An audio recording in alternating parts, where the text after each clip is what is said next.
दोस्तों, एक सवाल अक्सर हम सभी लोग पूछते हैं कि कंपाउंडिंग के बारे में हमने सुना तो है, पर पावर ऑफ कंपाउंडिंग आप एक सिंपल एग्जांपल के साथ समझा सकते हैं?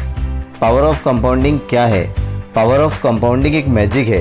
अल्बर्ट आइंस्टाइन ने कंपाउंडिंग को दुनिया का 8वां अजूबा बोला है। इससे पहले कि हम आगे बढ़ें, please subscribe this channel and bell icon को हिट करना बिल्कुल नहीं भूलिएगा। दोस्तों, कंपाउंडिंग को मैं एक एग्जाम्पल से समझाता हूँ। इंडिया में एक आम आदमी पढ़ लिख कर कमाने लगता है तो उसकी उम्र लगभग 24-25 साल होती है। मैंने भी इसी एज में काम करना स्टार्ट किया था और रिटायरमेंट एज हम 58 से 60 ईयर का मान लेते हैं। तो 23 साल से 58 ईयर, ये 35 साल का वर्किंग लाइफ स्पैन होता है एक एवरेज इंसान का। 35 साल में 420 महीने होते हैं। मान लीजिए एक इंसान जिसका नाम है रोहित, तो रोहित ने अपनी पहली सैलरी से 5,000 रुपये बचाने स्टार्ट कर दिए और वह अपने रिटायरमेंट तक यानी अगले 420 महीने 5,000 रुपये प्रति महीना इन्वेस्टमेंट करता रहा। अब इस 5,000 से जो टोटल पैसा वो बचाएगा वो है 21 लाख रुपए।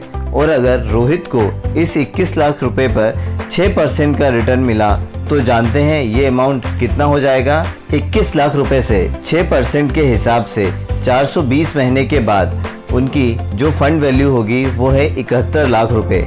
अब दूसरा उदाहरण लेते हैं। दूसरे उदाहरण में रोहित को 6 की बजाय 12% का रिटर्न मिला।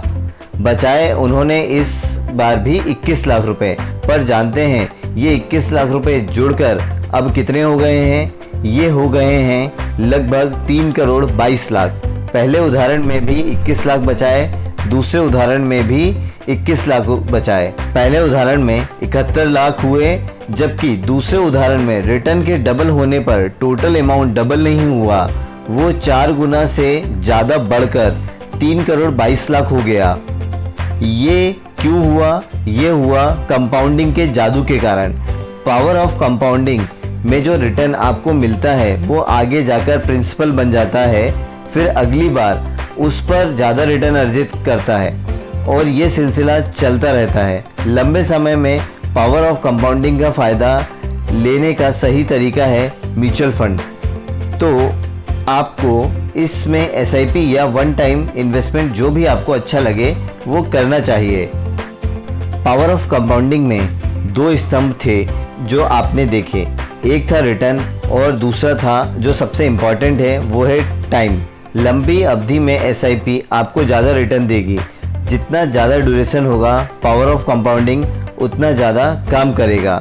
दोस्तों, ये कंपाउंडिंग को हम एक और उदाहरण से समझते हैं। मान लीजिए रोहित ने अपना इन्वेस्टमेंट 22 की एज में स्टार्ट किया और हर साल सिर्फ 20,000 रुपये पर ईयर इन्वेस्टमेंट करा और ये इन्वेस्टमेंट अमाउंट रोहित ने सिर्फ 27 की एज तक किया, यानी कि सिर्फ 6 साल तक। वहीं दूसरी तरफ रोहित को देखकर उसके एक दोस्त ने भी इन्वेस्टमेंट करना स्टार्ट कर दिया, बट उसने 28 की एज में स्टार्ट किया और वो भी हर साल 20,000 रुपये ही इन्वेस्टमेंट कर रहा था और उसने अपना इन्वेस्टमेंट 65 की एज तक किया।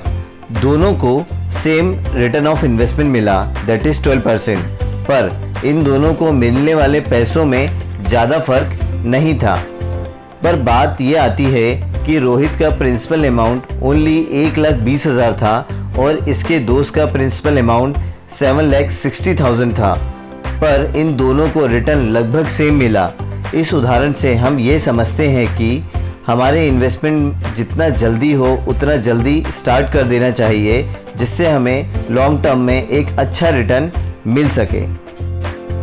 दोस्तों, जब भी हम प्रॉपर्टी या गोल्ड बाय करते हैं तो ये लॉन्ग टर्म का सोचकर खरीदते हैं, पर जब हम कोई स्टॉक या म्यूचुअल फंड में इन्वेस्टमेंट करते हैं तो हम ये सोचते हैं कि जैसे ही इसमें थोड़ा सा रिटर्न आएगा तो हम इसे सेल कर देंगे।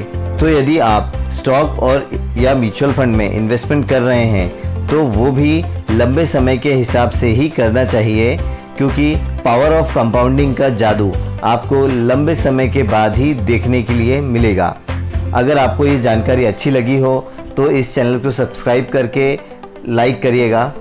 आपने अपना कीमती समय हमें दिया, जिसके लिए बहुत बहुत धन्यवाद।